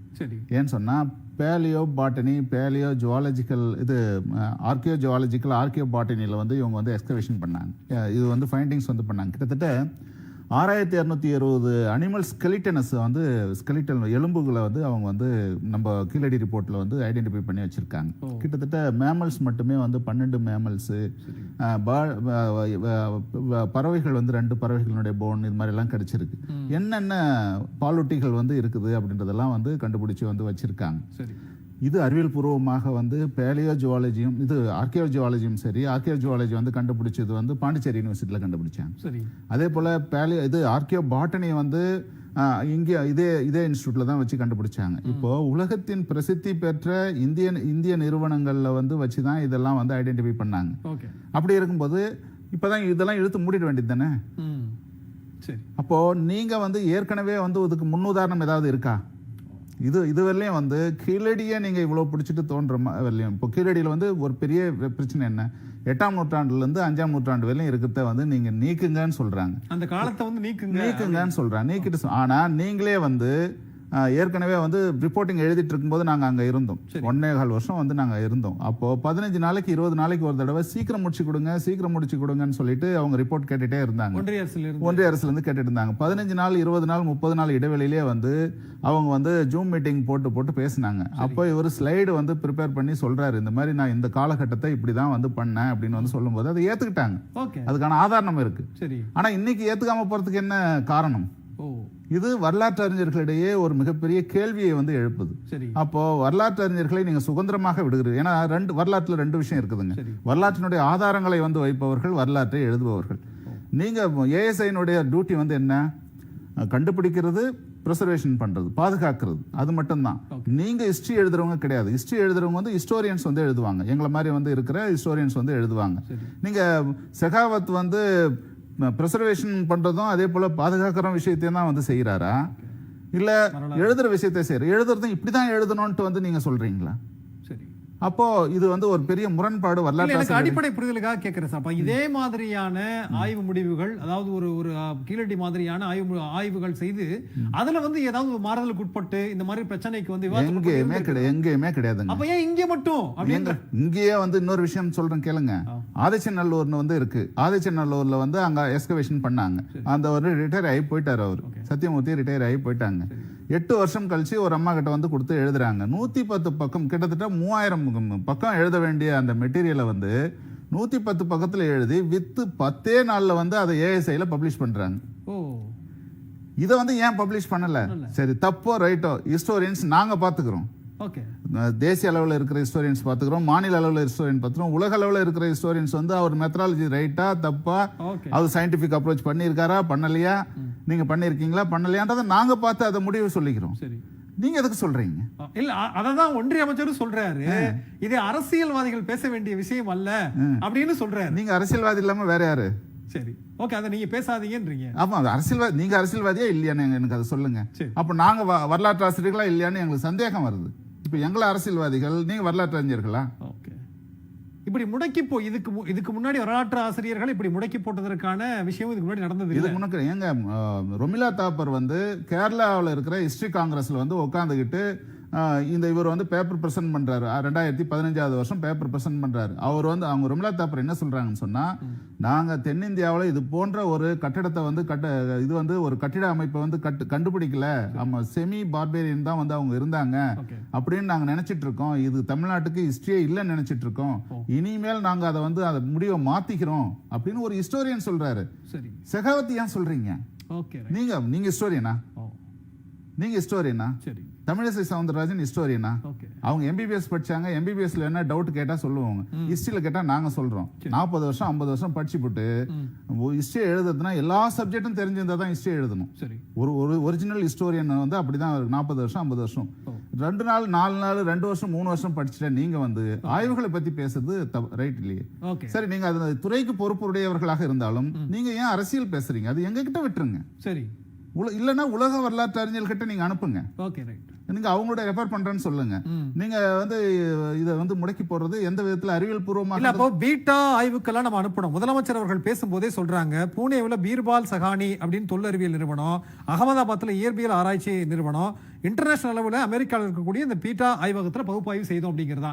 இதை கடந்து வேற ஏதாவது பகுப்பாய்வு இருக்கா? எனக்கு தெரிஞ்சு இல்லைங்க. ஏதாவது வந்து சந்திரன்ல இல்லாட்டி வந்து சூரியன்ல இல்லாட்டி புதன்கோள்ல ஏதாவது இருந்தா சொல்லுங்க. எனக்கு பூமியில அது மாதிரி எதுவும் இல்லைங்க. இந்த மாதிரி ஆய்வு நிறுவனங்கள் இல்லை. இவர் ஏதாவது வந்து இந்திரலோகத்துல சந்திரலோகத்துல எதனா ஆய்வு நிறுவனங்கள் இருந்து, அதான் வந்து விஷயம் என்னன்னா, இந்த கீழடியில் கண்டுபிடிச்ச இந்த காலகட்டமும் இந்த அவர் சொல்றாரு மொழி வந்து இங்கதான் தோன்றியது என்பது மிக நுண்ணியமாக ஆராய வேண்டும் வந்து சொல்றாரு. இப்போ இதெல்லாம் எடுத்து மொழி அவர்களுக்கு பெரிய பிரச்சனையா இருக்கு. பெரிய பிரச்சனை. இங்கதான் ஆரிஜின் வந்து சொல்லிட்டா வந்து தமிழ் வந்து ஆரிஜின் தான் வந்து சொல்லிட்டா இந்தியாவுக்கே வந்து மொழி இங்கதான் தோன்றியது, உலகத்திற்கே மொழி இங்கதான் தோன்றியதுன்ற அடிப்படை விஷயங்கள்லாம் இருக்கு. மொழியினுடைய தோற்றம் வளர்ச்சி பத்தி உலக நாகரிகங்கள்ல வந்து என்ன சொல்லியிருக்காங்கன்றது வந்து அவங்களுக்கு தெரியலன்னு நினைக்கிறேன். ஏன்னா மொழி எப்படி எல்லாம் வந்தது அப்படின்னு சொல்லிட்டு இங்க கண்டுபிடிச்சதை எடுத்துட்டு போயிட்டு நாக்பூர்ல இருக்கிற புனித நீர்ல இது பண்ணிட்டு, அதாவது நினைச்சு எடுத்து அது புனித இதெல்லாம் பண்ணிட்டு அங்க வந்து எடுத்துட்டு வந்து நமக்கு கொடுத்தாதான் அது உண்மையான வரலாறுன்னு நினைக்கிறாங்களா என்றது எனக்கு சந்தேகம். நீங்க பேசும்போது ஒரு விஷயம் எனக்கு நல்லாவே புரியுது. இப்படி எல்லாம் மறுக்கிற போது இல்ல வந்து அதை ஏற்காத போது ஒரு வரலாற்று பேராசிரியரா உங்களுடைய அந்த மனக்குமுறலை என்னால புரிஞ்சுக்க முடியுது. அப்படிதான் இருக்கு உங்களுடைய பேச்சு. நம்ம பேசுவோம், அந்த சுற்றுகளில் பேசலாம். பிரீதா மேடம், இதுல அரசியல் கடந்து ஒரு புரிதலுக்காக நான் கேட்கிறேன், இதுல இந்த காலகட்டத்தை குறிப்பிடாதீங்க அப்படின்னு சொல்றது சரியாக இருக்குமா? நம்ம ஒரு ஆய்வு முடிவுகள்லாம் பண்ணதற்கு பிறகு வழக்கமா அது என்ன நடக்கும்?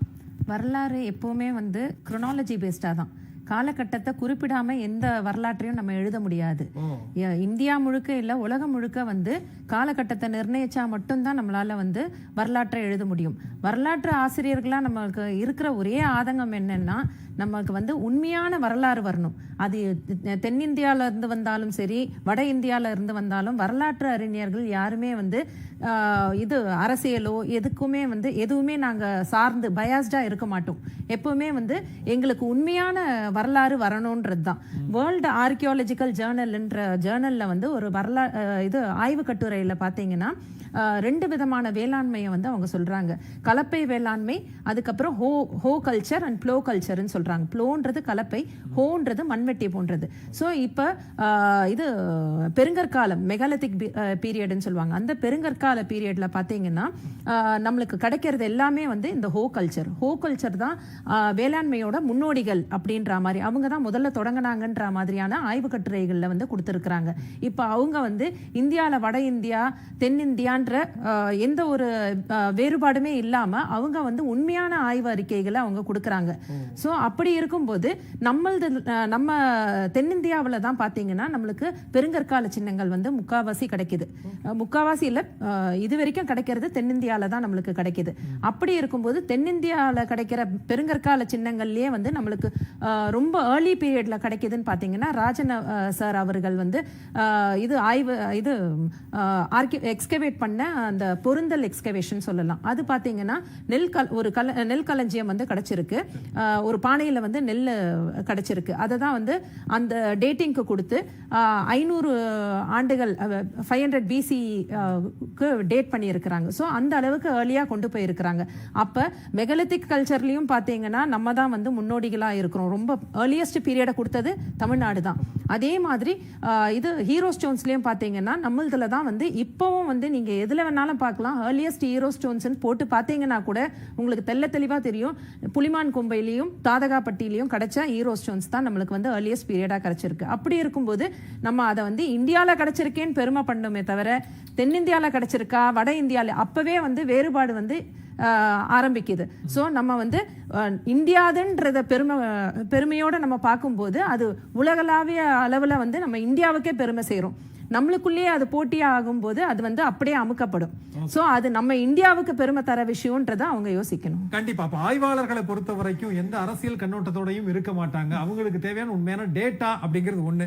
ரெண்டாவது தமிழ்நாட்டில் கிடைக்கட்டும் இல்ல டெல்லியில கிடைக்கட்டும் இல்ல உங்களுக்கு பிடிச்ச குஜராத்ல கூட கிடைக்கட்டும், அது இந்தியாவினுடைய பெருமையாக கருதினால் இந்த பிரச்சனையே இருக்காது அப்படின்னு நீங்க சொல்கிற போது தமிழ்நாட்டில் கிடைச்சா அது இந்தியாவினுடைய பெருமையாக பாஜக கருதல அப்படிங்கிறதையும் புலப்படுகிறது. அது என்னுடைய கருத்து. பயப்பட வேண்டாம். பேசலாம் சின்ன பிரேக்கு பிறகு. நில சிந்தனை நிகழ்ச்சியில் தற்போது ஒரு சிறிய இடைவேளை.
தற்போது வந்திருக்கக்கூடிய ஒரு அண்மை செய்தியை நாம் பார்த்துக் கொண்டிருக்கிறோம். மாண்புமிகு தமிழ்நாடு முதலமைச்சர் அவர்கள் சமூக வலைத்தளத்திலே பதிவிட்டிருக்கக்கூடிய ஒரு செய்தி, எந்த மாவட்டத்தில் ஆய்வு மேற்கொண்டாலும் மாவட்ட ஆட்சியர் போன்ற உயர் அதிகாரிகளை பார்த்தாலும் உங்கள் பகுதிகளிலே உணவினுடைய தரத்தை, அதாவது காலை உணவு திட்டத்தினுடைய அந்த தரத்தை பள்ளிகளுக்கு சென்று ஆய்வு செய்தீர்களா என்று நான் கேட்பது வழக்கம்.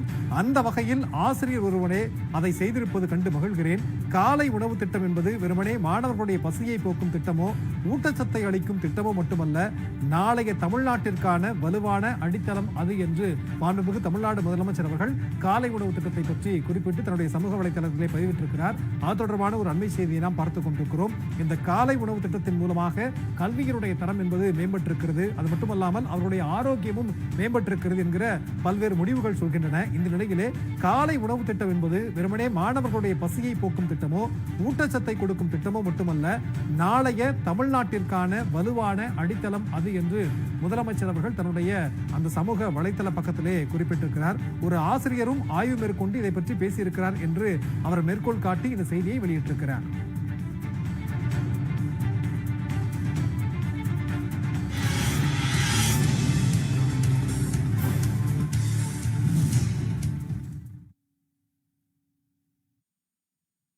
ஆஹா, ஸ்ரீனிவாச கல்யாணம். தாயார கண்டேன் கண்டேன்னு காதல எப்படி வர்ணிச்சார் தெரியுமா?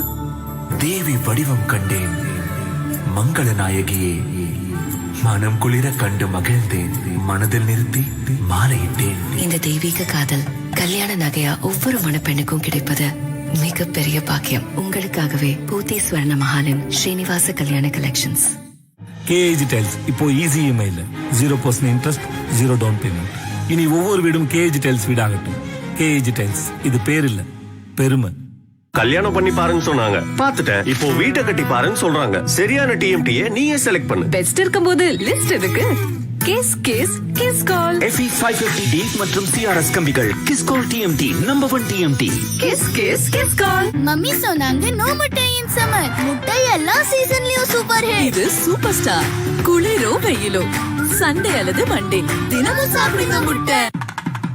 இரு வீட்டார் கலந்து இரு மனம் இணையும் திருமண விழாவிற்கு மோகனா மகால் 3 அரங்குகள். மோகனா மண்டபம், மோகனா அரங்கம், மோகனா மினி ஹால், அனைத்து வசதிகளுடன் விநாயகர் கோவில் மற்றும் புஃபே விருந்துக்கு ரூஃப் கார்டன். உங்கள் விழா எதுவாக இருந்தாலும் மோகனா மகாலில் கொண்டாடுங்கள். OMR கேளம்பாக்கம் 9444996161.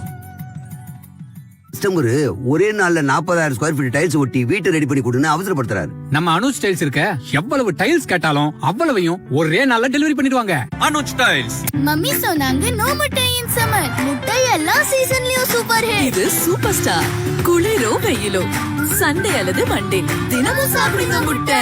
KAG டைல்ஸ் இப்போ ஈஸி இஎம்ஐல 0% interest, 0 down payment. Kingmakers Academy, and I thank Kingmakers IAS Academy and Guminathan sir for being supportive. எல்லாருக்குமே நான் தேங்க்ஸ் சொல்ல விரும்புகிறேன். Especially king makers academy. என்னோட மனமார்ந்த நன்றிகளை கிங் மேக்கர்ஸ் அகாடமிக்கும் இங்கே இருக்க எல்லா டிக்னிட்டரிஸ்க்கும் தெரிவிச்சுக்கிறேன். Personally, thank you Guminathan sir for being such an inspiration. கிங்மேக்கர்ஸ்லயே ஆரம்பிச்சு கிங்மேக்கர்ஸ்லயே முடிச்சிருக்கேன். And I personally thank Guminathan sir. இதெல்லாம் உண்மையா தான் நடந்துட்டு இருக்கா அப்படின்ற ஒரு ஃபீலிங்ல தான் இருக்கேன். ஈரோடு மாவட்டம் விஜயமங்கலத்தில் வேளாண்மை கண்காட்சி மற்றும் கருத்தரங்கை துவக்கி வைக்க வருகை தரும் பசுமை புரட்சி நாயகர், விவசாயிகளின் விடிவெள்ளி, திராவிட மாடல் முதல்வரே வருக வருக என வரவேற்கும் என் நல்ல சிவம் ஈரோடு வடக்கு மாவட்ட செயலாளர் மற்றும் எம் சிவபாலன் TN பாளையம் திமுக வடக்கு ஒன்றிய செயலாளர் ஈரோடு வடக்கு மாவட்டம்.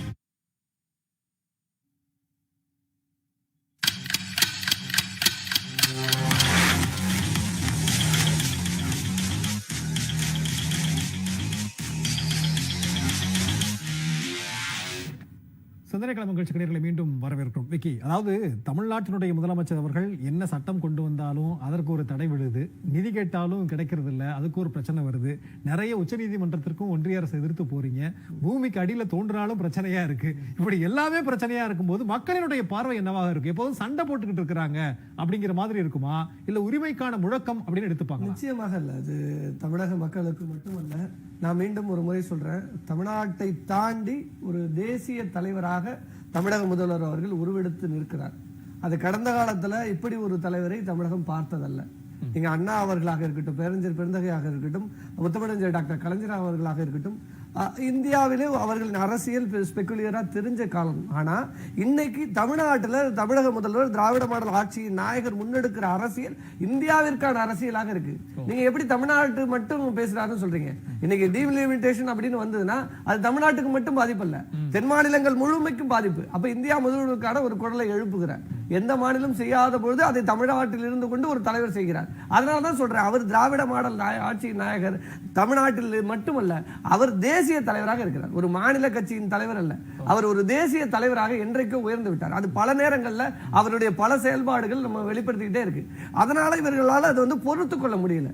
நீங்க இன்னைக்கு தேசிய அளவில் முதலமைச்சர் மு க ஸ்டாலின் அவர்களின் பெயர் ஓங்கி ஒலிக்கிறது. இன்னைக்கு நம்பர் 1 முதல்வராக இருக்கிறார், நம்பர் 1 மாநிலமாக இந்த மாநிலத்தை கொண்டு போக இருக்கிறார் அப்படின்னா அவரின் செயல்பாடு, அவரின் உழைப்பு. முத்தமிழறிஞர் டாக்டர் கலைஞர் அவர்கள் சொன்னது போல உழைப்பு உழைப்பு உழைப்பு என்ற பெயருக்கு உதாரணம்னா அது தலைவர் அவர்கள். எனக்கு பொலிட்டிக்கலா ஒரு கேள்வி இருக்கு. அதாவது இந்த ஆழம் வரைக்கும் தோண்டி நிறைய அகழாய்வு செய்து ஆய்வறிக்கையை விட இப்ப ராகுல் காந்தி ஒரு முறை நாடாளுமன்றத்தில் பேசும்போது நீங்க எங்க வேணாலும் போய் தமிழ்நாட்டை பிடிச்சு பாருங்க சொன்னது அவங்களுக்கு பெரிய பிரச்சனையா இருக்கும். அதே மாதிரி முதலமைச்சர் அவர்கள் மீண்டும் மீண்டும் இந்தியாவினுடைய வரலாறு தமிழ்நாட்டிலிருந்து தான் எழுதப்பட வேண்டும் என்கிற அந்த வார்த்தை உங்களுக்கு இரிட்டேட்டிங்கா இருக்கா? நிச்சயமாக ராகுல் காந்தி அவர்கள் சொல்லும் போதும் சொன்னார், பிகாஸ் ஐ அம் தமிழன் போனார். நீங்க ஏன் அதை பேசுறீங்க அப்படின்னு கேட்டபோது நானும் ஒரு தமிழன் அப்படின்னு சொல்லிட்டு போனார். ஏன்னா இந்த மண் பண்படுத்தப்பட்ட மண். நீங்க வந்து தமிழர் நாகரிகம் வந்து நம்ம கீழடியில இருந்து சொல்றோம், இது மூத்த நாகரிகம் என்று. இன்றைக்கு அரசியல் சரி, இன்னைக்கு கல்வியிலும் சரி, தமிழ்நாடு என்பது இந்தியாவில் மற்ற மாநிலங்களுக்கு முன்னுதாரணமாக இருக்கிறது. இன்னைக்கு தந்தை பெரியார் வழியில் பகுத்தறிந்து பகலவன் தந்தை பெரியார் இங்க பல விஷயங்களை கேள்விக்குள்பாட்டினார். நீங்க கோயிலுக்குள்ள போக முடியாதுங்கிற நிலைமை இருந்தது. முத்தமிழறிஞர் டாக்டர் கலைஞர் என்ன சொன்னார்? கடவுளே இல்லைன்னு சொல்றோம் அப்படிங்கிற விஷயத்துல அவருடைய கருத்து மாறுபட்ட கருத்தாக அங்க ஒரு விஷயத்தை முன்னெடுத்தாரு. கடவுள் இல்லைன்னு சொல்லல, அந்த கடவுளை வச்சு ஏமாற்ற அவன் தான் அயோக்கியன்னு சொல்றாரு அப்படின்னு அந்த பகுத்தறிவு பகலவன் தந்தை பெரியாரின் கருத்துக்களையும் புரட்சி அண்ணன் அதாவது அண்ணா அவர்களின் கோட்பாடுகளையும் உள்வாங்கி முத்தமிழறிஞர் டாக்டர் கலைஞர் அவர்கள் அதற்கு செயல் வடிவம் கொடுத்தார். ஆனா இன்னைக்கு அதை செயல்பாட்டுக்கு கொண்டு வந்தவர் தமிழக முதல்வர் தளபதியார் அவர்கள். நீங்க அனைத்து சாதியினரும் வசதிகளாகலாம் இருக்கிற ஒரு விஷயம் இன்னைக்கு கொண்டு போய் நிற்கிறதுக்கு காரணம் அப்படின்னா அதற்கான விதை முன்னாடி போட்டுச்சு. இன்னைக்கு அதை விருட்சமாக மாற்றி நிறுத்தி இருக்கிறவர் தமிழக முதல்வர் அவர்கள். அதனால இதெல்லாம் அவர்களால் ஏற்றுக்கொள்ள முடியல. இன்னொரு விஷயம், அறிவியல் பூர்வமான ஆய்வுகளை கேட்கிற இவர்கள் எப்படிப்பட்ட அறிவாளிகள் அப்படிங்கறத நாம பார்க்கணும்ல. கொரோனா வந்தப்ப தட்டெடுத்து தட்டுங்கடா கொரோனா போயிடும், விளக்கேத்தி வைங்கடா கொரோனா போயிடும்னு சொன்ன நபர் தான் யாரு? பிரதமர் மோடி அவர்கள். அப்ப இந்த ஆய்வுகள்ல எங்க கண்டுபிடிச்சாங்கன்னு எனக்கு தெரியல. அப்ப நாம இன்னைக்கு வரலாற்றுல ஒரு நாடுகளுக்கும் அனுப்பி இந்த நாடுகளின் முடிவுகளை அந்த ஆய்வறிஞர்கள் இந்த இதை வந்து ஆய்வுக்கு உட்படுத்தி ஒரு கருத்தை தெரிவிக்கிறாங்க, ஒரு அறிக்கையை சமர்ப்பிக்கிறாங்க. ஆனா தட்டெடுத்து தட்டுனா கொரோனா போயிடுங்கிற இந்த ஆய்வை விளக்கேத்தி வச்சா கொரோனா போயிடுங்கிற ஆய்வை மோடி வந்து எங்க கண்டுபிடிச்சாருன்னு தெரியல. அப்ப நான் என்ன கேட்கிறேன், அறிவியல் பூர்வமாக பேசுறதுக்கு உங்களுக்கு என்ன யோக்கியதை இருக்குங்கிற. இன்னொன்னு சொல்றேன், புல்புல் பறவையின் வழியாக சிறையிலிருந்து பறந்து சென்றார் என்று சாவர்கரின் வரலாறை எழுதியவர்களுக்கு இந்த அறிவியல் வைரமுத்து சார், உங்களுடைய நிறைவான பார்வை சுருக்கமா இது மாதிரி திரும்ப திரும்ப தடைகள் போடுறதன் மூலமாக தமிழினுடைய தொன்மையை தமிழர்களுடைய தொன்மையை மறைத்துவிட முடியும் அப்படின்னு பாஜக என்னதா? ஒரு 3-4 நிமிடத்துக்குள்ள ப்ளீஸ் சுருக்கமா. அதாவது பாஜகவுக்கு இதுல எங்க பிரச்சனை அப்படின்னா, கீழடியிலிருந்து கண்டெடுக்க பொருட்கள் பாத்தீங்கன்னா மணிகள் இருக்கு, செப்பு பொருட்கள் இருக்கு, மண்பாண்டங்கள் இருக்கிறது, எழுத்துக்கள் பொறிக்கப்பட்ட பானைகள், அதாவது ஆதன் ஆதினி என்று எழுத்துக்கள் பொறிக்கப்பட்ட பானைகள். அதிலும் நாம் மிகப்பெருமையோடு சொல்லலாம், அந்த எழுத்துக்கள் பொறிக்கப்பட்டிருந்த வண்ணம் கருப்பும் சிவப்பும், கருப்பு சிவப்பு வண்ணத்தில் ஆதன் ஆதினி என்று பொறிக்கப்பட்டிருந்தது. இரும்பு ஆயுதங்கள் கிடைத்திருக்கிறது, வணிக பயன்பாட்டுக்கான இடைக்கற்கள் கிடைத்திருக்கிறது. இதோடு சேர்ந்து இந்து மத குறியீடு ஏதாவது ஒன்று கிடைத்திருந்தால் இந்த ஆய்வறிக்கையை ஏற்றுக்கொண்டிருப்பார்கள். தமிழனுடைய தொன்மை என்ன? தமிழன் பகுத்தறிவோடு வாழ்ந்தான், தமிழன் மத அடையாளங்களுக்குள் சிக்கவில்லை என்பதை கீழடி நாகரிகம் உறுதிப்படுத்தி இருக்கிறது. அதுதான் இன்னைக்கு உங்களுக்கு பிரச்சனையா இருக்கு. இன்னைக்கு மேலும் மேலும் ஆதாரம் வேண்டும். இன்றைக்கு இருக்கக்கூடிய தொழில்நுட்ப முறைகளான கார்பன் டேட்டிங் பண்ணியாச்சு, ஏஎம்எஸ் பண்ணியாச்சு. ஆனாலும் இதற்கு மேலும் ஆதாரம் வேண்டும் என்று கேட்கிறவர்கள் எந்த ஆதாரத்தின் அடிப்படையில் ராமர் பாலம் இருக்கிறது என்று சொல்லி சேது சமுத்திர திட்டத்தை நிறுத்தினார். அதற்கு யாராவது பதில் சொல்ல முடியுமா? ஆக இவர்களுடைய பிரச்சனை என்பது எங்க இருக்கு அப்படின்னா, தமிழனுடைய தொன்மை என்பதை தாண்டி தமிழன் ஒரு சுயமொழியாளோடு பகுத்தறிவோடு வாழ்ந்தான் என்பது இங்கே நிலைநிறுத்தப்பட்டு விடும், தங்களுடைய மதவாதம் இங்கே எடுபடாமல் போய்விடும் என்ற ஒரே காரணத்துக்கு தான் இவர்கள் இதை இங்கே ஏற்றுக்கொள்ள மறுக்கிறார். இப்போ இதே கீழடி தோண்டப்பட்ட அதே காலகட்டத்துல தான் குஜராத்ல கட்ச் மாவட்டத்தில் லோத்தல்ங்கிற பகுதியிலே துவாரகாலையும் அகலாய்வு தொடங்கியது. ஆனால் கீழடியில் எடுக்கப்பட்ட பொருள்களுக்கு இணையாக இங்கே பொருள்கள் எடுக்கப்படவில்லை என்று சொன்னாலும் அங்கே அகலாய்வுகள் தொடர்ச்சியாக நடைபெறுவதற்கு நிதிகள் ஒதுக்கப்பட்டன.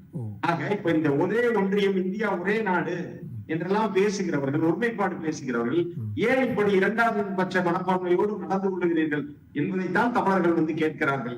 தமிழர்கள் இப்படி கேள்வி கேட்பது அவர்களுக்கு பிடிக்கவில்லை. அதுதான் இங்கே சிக்கல். அதே போல பாத்தீங்கன்னா சிந்து சமவெளி நாகரிகத்தை பற்றி ஜார்னி ஆஃப் சிவிலைசேஷன் என்ற நூலை எழுதிய முன்னாள் IAS அதிகாரி ஆர் பாலகிருஷ்ணன் அவர்கள் மிக தெளிவாக 2 கருத்துக்களை பதிவு செய்தார். ஆதிச்சநல்லூர்ல அந்த இங்கிலாந்தை சேர்ந்த தொல்லியல் ஆய்வாளர் அலெக்சாண்டர் ரியாவுக்கு பிறகு 100 ஆண்டுகளாக அங்கே யாரும் தோண்டவே இல்லை. அது ஒரு மிகப்பெரிய தவறு என்பதை குறிப்பிடுகிறார். அதே போல பாத்தீங்கன்னா பேராசிரியர் மாரப்பன் அவர்கள் குறிப்பிட்டார், டி சத்தியமூர்த்திக்கு பிறகு அடுத்ததாக ஒரு பெண்மணி வந்த பிறகு அவசரமா அறிக்கை வாங்கி அதை கொடுத்தாங்க. ஆனால் டி சத்தியமூர்த்தி கொடுத்த அறிக்கை 15 ஆண்டுகளாக ஏற்கப்படவே இல்லை. ஆக இவர்களுக்கு சிக்கல் என்னன்னா, தமிழர்களுடைய நாகரிகத்தையும் தொன்மையும் அங்கீகரிப்பதிலே இவர்கள் பயந்து கொண்டிருக்கிறார்கள். ஏனென்று சொன்னால் மீண்டும் மீண்டும் நம் முதல்வர் சொல்வதை போல இந்தியாவுடைய வரலாறு என்பது தெற்கிலிருந்து எழுதப்பட வேண்டும். அப்ப தமிழ்நாட்டை பின்தொடர்ந்துதான் இந்தியா இருக்கிறது என்பதை அவர்கள் ஒப்புக்கொள்ள நேரிடும் என்பதால் அவர்கள் மீண்டும் மீண்டும் இதற்கு அஞ்சி நடக்குகிறார்கள். ஆனால் கண்டிப்பாக உண்மை என்பதை எப்போதும் கூட்டி வைக்க முடியாது. உண்மை கண்டிப்பாக ஒரு நாள் வெளிவந்தே தீரும். நாம எப்படி பகுத்தறிவார்கள் இன்னொரு இடத்துல தோண்டுங்க. கீழடியை விட தொன்மையான இடம் இன்னொன்று இருக்கிறது அறிவியல் பூர்வமான ஆய்வு வந்தால் அதையும் தமிழர்கள் ஏற்றுக்கொள்வார்கள். அவர்கள் தான் தமிழர்கள். நிச்சயமா சார். மாறப்பட்ட ஒரே ஒரு கேள்வி, ஓரிரு வார்த்தைகள் மட்டும் விட எதிர்பார்க்கிறேன். இப்ப தொடர்ந்து இந்த மாதிரியான தடைகளை ஏற்படுத்துறதன் மூலமாக பாஜகவினுடைய நோக்கம் என்னவாக இருக்கு? ஒன்றிய அரசுடைய நோக்கம் என்னவாக இருக்கு? இல்ல, உளவியல் ரீதியாக இந்த காலகட்டம் தான் தமிழர்களுடைய காலகட்டம் என்று இப்பொழுது இந்த ஒரு 2-3 வருடத்தில் நிறுவிவிட்டோமானால் அவங்க வேற ஒரு விஷயமும் செஞ்சிட்டு இருக்காங்க. ஆர்கியாலஜிக்கல் சர்வே ஆஃப் இந்தியாவில் சூப்பரிண்டெண்டிங் ஆர்கியாலஜிஸ்ட் ஒரு போஸ்டிங் இருக்கு. அதுக்கு 80 போஸ்டிங் இருக்கு. அந்த 80 போஸ்டிங்ல 400 பேரை கூப்பிட்டுருக்காங்க. அந்த 400 பேர்ல தமிழ்நாட்டில் இருக்கிறவங்க 5 பேர் தான் இருக்கிறாங்க. அந்த 5 பேரையும் கீழடி ஆய்வு செய்யக்கூடாதுன்னு மறுத்தவர் அங்க யூபிஎஸ்சியில் இன்டர்வியூல உட்காரதா கேள்விப்படுறோம். அவங்க இந்த 5 பேரையும் எடுக்காம விட்டுட்டா தமிழ்நாட்டில் இருக்கிறவங்க ஒருத்தர் கூட ஆர்கியாலஜிஸ்டா வர முடியாது, ஆர்கியாலஜிக்கல் ஆஃபீஸரா வர முடியாது, டைரக்டரா வர முடியாது, ஏடிஜிபியா வர முடியாது, எதுவுமே வர முடியாது. இந்த வர முடியாத ஒரு சூழ்நிலை அடுத்த 30 வருஷத்துக்கு ஏற்படுத்தி விட்டால் இந்த 2 வருஷத்துல இதை போட்டு நம்மள உளவியல் ரீதியாக தடுத்து இதே மாதிரி இந்த காலகட்டம் தான் உங்களுது அப்படின்னு சொல்லிட்டு இதையும் ஒரு 30 வருஷத்துக்கு தடுத்துட்டா நாம் மறந்து விடுவோம்.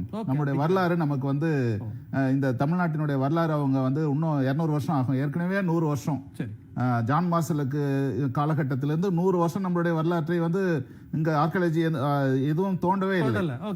இப்போ இந்த ஒரு 2 வருஷம் அவங்க சமாளித்து விட்டார்களே, ஆனால் அடுத்த 30 வருஷத்துக்கான அஜெண்டா அதுக்கும் ரெடி பண்ணிட்டாங்க. அடுத்த ஒரு 100 வருஷம் போயிடும். அதனால தமிழ்நாட்டுக்கு என்று வரலாறே இருக்கக்கூடாது என்பதுதான் அவர்களுடைய நோக்கம். நிச்சயமா சார். நீங்க எல்லாரும் பேசினதுல இருந்து ஒண்ணு கீழடியை கடந்தும் இன்னும் ஏதாவது ஒரு இது இருக்கணும், உங்களால தோண்ட முடியும்னா தோண்டி எங்களுக்கு சொல்லுங்க, நாங்க அதை ஏற்றுக்கொள்கிறோம். அப்ப கீழடி தான் மிக பழமையானது அப்படின்னா அதை இந்தியாவினுடைய பெருமையாக ஏற்றுக்கொள்ளுங்கிறதா. மறுத்தால் நீங்க தமிழின விரோதிங்கிறது மக்கள் மிக எளிதாக புரிந்து கொள்வார்கள் அப்படிங்கிற கருத்தை நான் சொல்லி நிறைவு செய்ய விரும்புகிறேன்.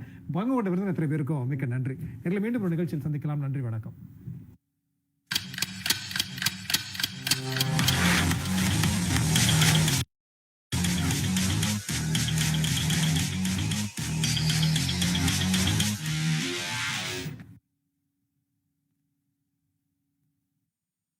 சிந்தனை களம் பவர்ட் பாய் KAG Tiles. 30% உடன் இப்போ easy EMI, 0% interest, 0 down payment.